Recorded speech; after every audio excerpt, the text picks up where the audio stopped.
the old man led Kale's convoy to the inn. Like this village, the inn had a simple exterior.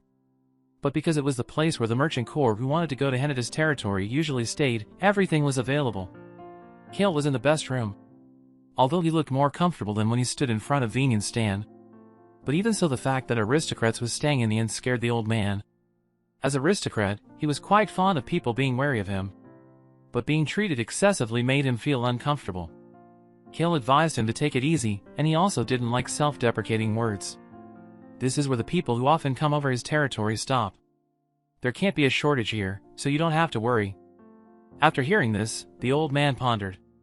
Perhaps this was his first time meeting such a kind aristocrat as Kale. He couldn't help but be curious. Perhaps there are a lot of kind people like you in the Henada's territory? Kale laughed and replied that he was the worst scoundrel in that territory. Everyone was better than him. After arranging, the old man bent his body at a 90-degree angle, asking permission to leave so that Kale could rest.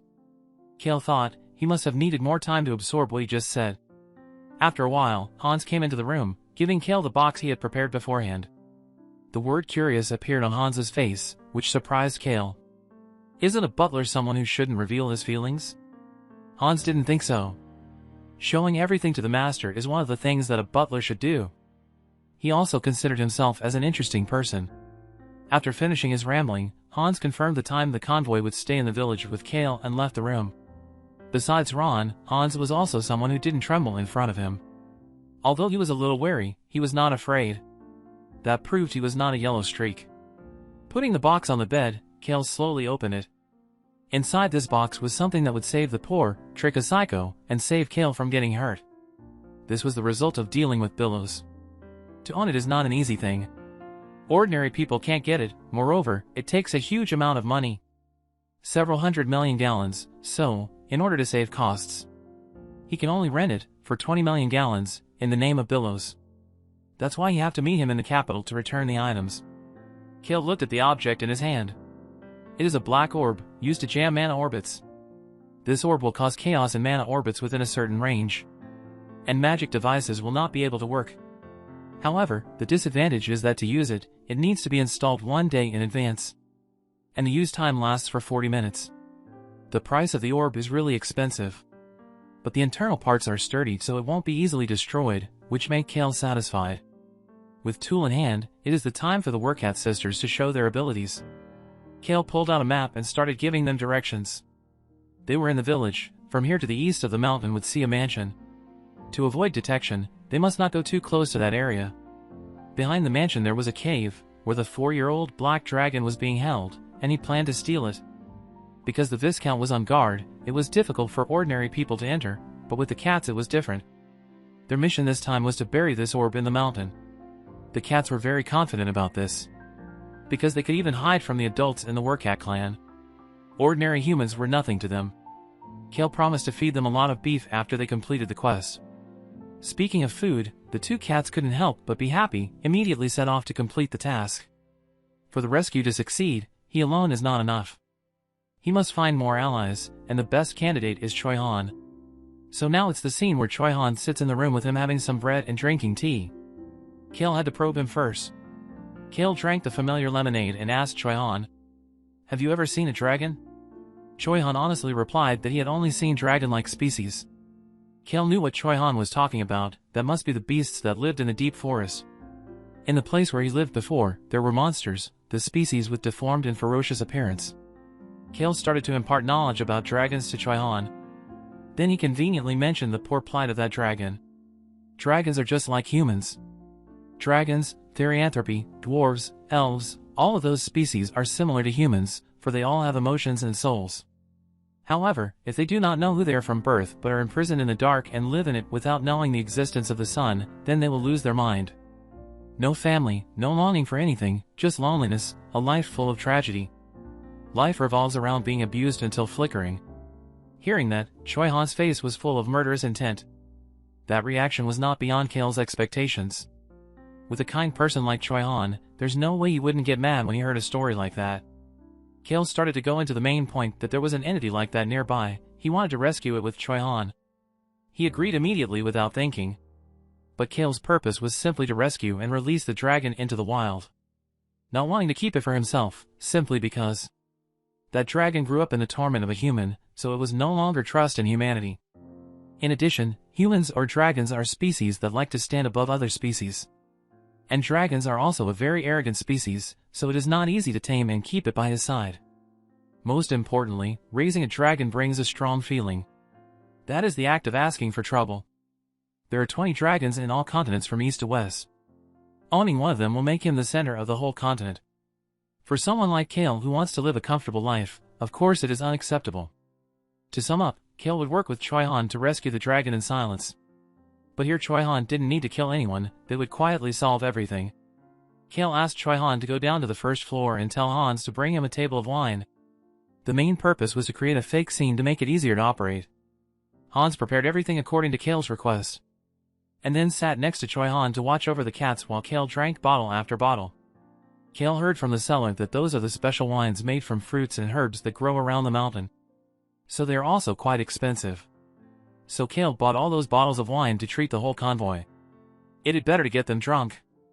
After that, he pretended to be drunk, asked Choi-Han to help him up to his room to rest. As he reached the stairs, K-Uyn caught sight of Ron looking at him appraisingly. This old man. Although Ron didn't care what K-Uyn did, to avoid trouble it was best to tell him first. So when he passed by, he honestly declared that he was going out, asked him to keep it a secret. Ron understood, without further questioning. When he got to his room, he specifically told his servants that if it wasn't an emergency situation, don't disturb him.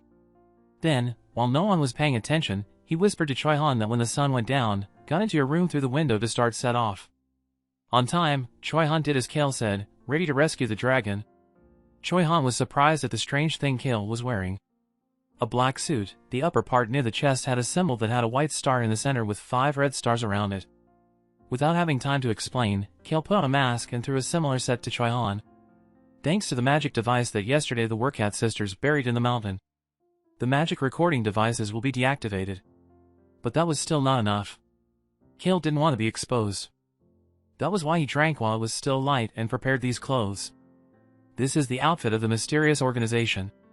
In the birth of the hero, the mystery organization clashed with Choi-Han time after time. So their costumes were also described in great detail. Using that as a model, K-Uyn specially designed this suit. Just in case, the suit was custom made and the emblem was made by K-Uyn. If someone looks up close, they will notice the rough seams, but if viewed from afar, it looks exactly like the real thing. Those who see the suit will not see the rough seams, but only remember the suit with 5 red stars and 1 white star. After all, the mysterious organization wasn't the good kind, so it wouldn't be a shame to blame them to secure his identity. Looking at the outfit that looked like the bandits' clothes, Choi-Han couldn't help but suspect that the next thing they did was a bad thing. K-Uyn did not hesitate to reply. Yes, it's a bad thing. A very bad thing for that Venian. Hearing this, Choi-Han no longer wondered, on the contrary, he was excited and volunteered to put on the suit. Anyway, he hates and wants to punish the bad guys. Living wandering alone for all these years, Choi-Han is no longer a 17-year-old boy from the past. To facilitate the rescue, K-Uyn introduced the cats to Choi-Han. These are Werkat kids, they are therianthropy. The older sister is On, and the younger brother is Hong. After saying that, he introduced Choi-Han to them. After getting acquainted, all of them quickly set off. K-Uyn's party approached the place where the baby dragon was being held. Not throw their troops into battle until the orb took effect before starting to act. Choi-Han, On and Hong rushed forward to scout. The voice-changing device was also activated by K-Uyn. It seems that the orb that jammed mana orbits also worked as expected. Even the alarm sound of the high-end magic device was much quieter. In the blink of an eye, they had reached the cave entrance, in front of which there were several soldiers watching. But they were no match for Choi-Han. Moments later, several of them were lying on the ground. The rest of them started panicking. K-Uyn commanded On to create a fog. Immediately, a thick fog covered the whole place, disorienting the soldiers. K-Uyn left them to Choi-Han to handle, and he went into the cave with On and Hong. Inside, the torturer was in a panic when the magic orb didn't work. Seeing someone breaking in, he panicked even more. This place was not normally designed. The Psycho-Venian had equipped the self-explosive device in the door to deal with the intruders. So if it exploded, both K-Uyn and this cave would go up in smoke. A green smoke enveloped the whole place, but this was no ordinary smoke, but the poisonous smoke created by Hong. By the time the torturer noticed, he was already lying on the ground. So Kale without any effort had obtained the key to the baby dragon's cell from the torturer's body. Kale turned to praise Hong and all three of them continued to go deeper into the cave.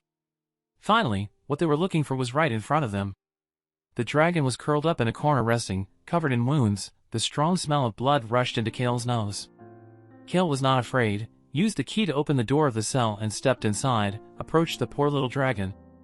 Hearing a sound, the dragon suddenly opened his eyes, staring at the stranger in front of it. Behind, On and Hong kept urging Kale, because their time was running out. Kale perfunctorily wrapped the dragon and held it in his arms. Out of the cell, Kale put the dragon down in front of On and Hong. It must be so painful. So pitiful. On and Hong didn't speak until now. They walked around the dragon. But the dragon bared its teeth in warning. It seems that in the past 4 years, this is the first time the dragon has seen a creature other than a human. It must be so painful. On approached and tapped Kale with his front foot. It seemed that she was thinking about the item Kale brought along. Couldn't plead with words, so she acted like that. Calm down. Kale was also planning to use the recovery potion, so he brought it here. But first the mana suppressor on its neck must be removed for the potion to take effect. Let's see. Kale roped the wall near where the torturer was lying. Kale kicked the torturer who was blocking his way away, then continued to grope the wall. The dragon bared his teeth when it saw Kale kick the torturer with his feet, but Kale still focused on the wall. In the novel, it is written that the Marquis was extremely worried about someone entering from the outside, so he made a secret exit. Even the guards didn't know about this exit. Following the wall there will be a part that is flatter than the rest, and that is the secret exit. Under a certain force acting on, the wall will open. Not a magic device. It's about using force to make the device inside move. Kale turned his head, looking at the person who had just entered. Have you finished all of them? Yes. Choi-Han lightly swung his sword, removed the blood on it, and approached Kale. He turned his eyes towards the dragon, then became angry.